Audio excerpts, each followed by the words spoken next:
Have you ever wondered if a company is liable to pay an integrated goods and service tax (IGST) amount under the reverse charge mechanism (RCM) for overseas marketing commission paid to its subsidiary company?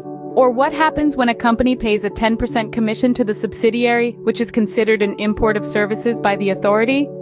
Let's unravel these queries together. Firstly, consider a company that has paid a commission to its subsidiary for services rendered under a sales representation agreement. These services could range from securing quote requests, preparing and submitting quotes, to addressing customer grievances and more. Essentially, the relationship between the company and the subsidiary is that of principal and commission agent. In this scenario, the company exports goods directly to its customers, not to the overseas commission agent. The overseas commission agent acts as a facilitator, enabling the supply of goods and services between the company and its U.S. customers, but not selling the goods or services on their own account. The services rendered and received by the company are classified as intermediary services under Section 2(13) of the IGST Act 2017. These services are taxable under RCM only if it is legally established that they fall within the definition of import of services. Consequently, the company's subsidiary is liable to pay IGST for services rendered, which are considered an import of services under the RCM. Now, a question arises.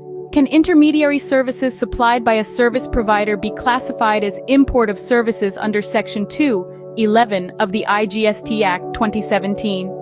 The Act defines import of services as the supply of any service where the supplier is located outside India, the recipient is in India, and the place of supply is in India. Scene script. Section 13 of the IGST Act 2017 provides the guidelines for determining the place of supply of services when the location of the supplier or recipient is outside India.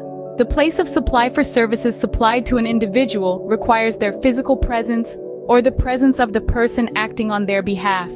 This applies to goods temporarily imported into India for repairs or treatment and are exported after such repairs or treatment without being put to any use in India. Lastly, for services related to immovable property, such as those provided by experts, estate agents, accommodation, and construction work, the place of supply is where the property is located or intended to be located. So, to sum up, the IGST liability under the RCM for overseas marketing commission depends on the nature of services rendered and received by the company, the classification of these services under the IGST Act, and the determination of the place of supply. The company's subsidiary is liable to pay IGST for services rendered, which are considered an import of services under the RCM, provided they are legally established as such.